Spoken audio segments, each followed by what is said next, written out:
My lawful brothers and sisters, is grateful for this opportunity to be here and speak with you. I know this is your second or your third fireside, and I've managed to avoid the other two, but President Suttle said he needed a rest, so he asked me to come and share a few words, and I'll try and make them brief as we've been here and been taught well today. I'm grateful to be here with you and to have those join us via technology. Thanks, President Suttle, for the work you've done to put this together, especially with the technical side of things. You know, in the first book of Nephi, chapter 11, Nephi is asked by an angel a question about what his knowledge of God is. And if you remember, his response was, "I know that he loveth his children." I hope, brothers and sisters, that is your response, that you know that he loves you. If you question that or have doubts, then I encourage you to do the things that you need to do to receive that revelation for yourself. In a season where we give and look for presents, one of the best things you could do for yourself is to gain a testimony that God loves you, that our Saviour Jesus Christ knows and loves you. That testimony will be able to sustain you and help you overcome everything that the world has to offer. In May 2022, President Nelson was speaking to the YSA.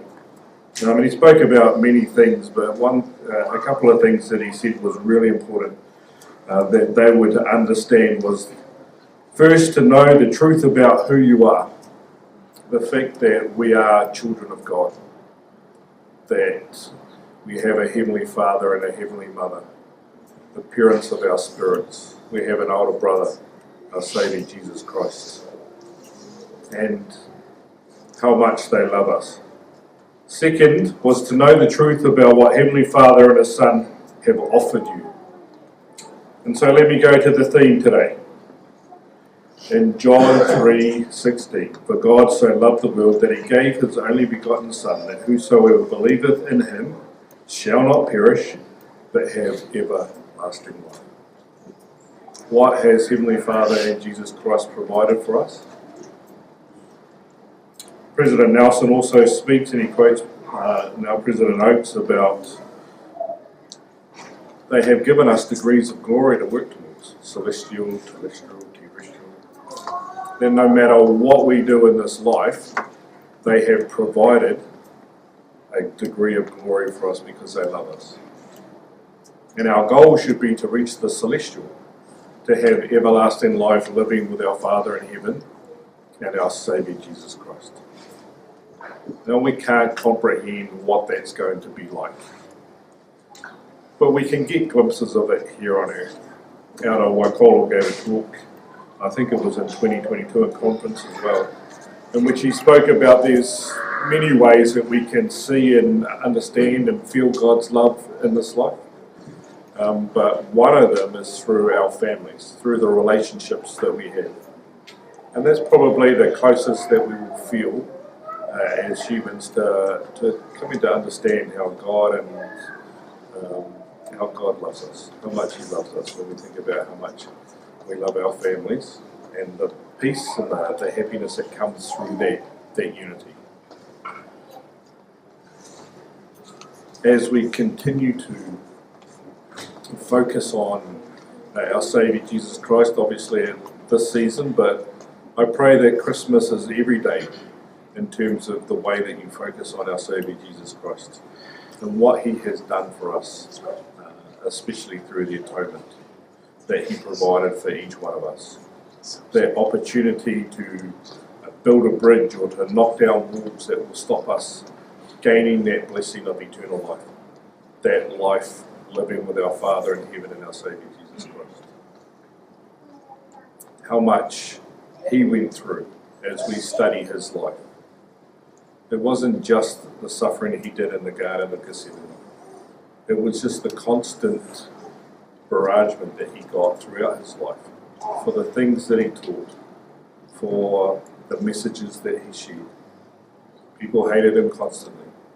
We see that in his last week. He was tortured and beaten and spat upon and all of these things, when all he did was have love. When all he did was the Father's will to provide an opportunity and to go through the process so that we can return to live with our Father in heaven. I pray that every day you look for opportunities to see God's love in your life, and he will reveal those to you from simple words from a ministering brother or sister or someone in the world runs, to moments where you feel alone and all of a sudden a thought or a feeling in your heart brings peace and happiness, for opportunities where you need something. You need a job, you need more money to be able to provide for your family, to support and to help them. And it comes because the Lord blesses you, because he knows the desires of your heart, even when we're slow to get to our knees and to share those things with him, that he continues to bless us.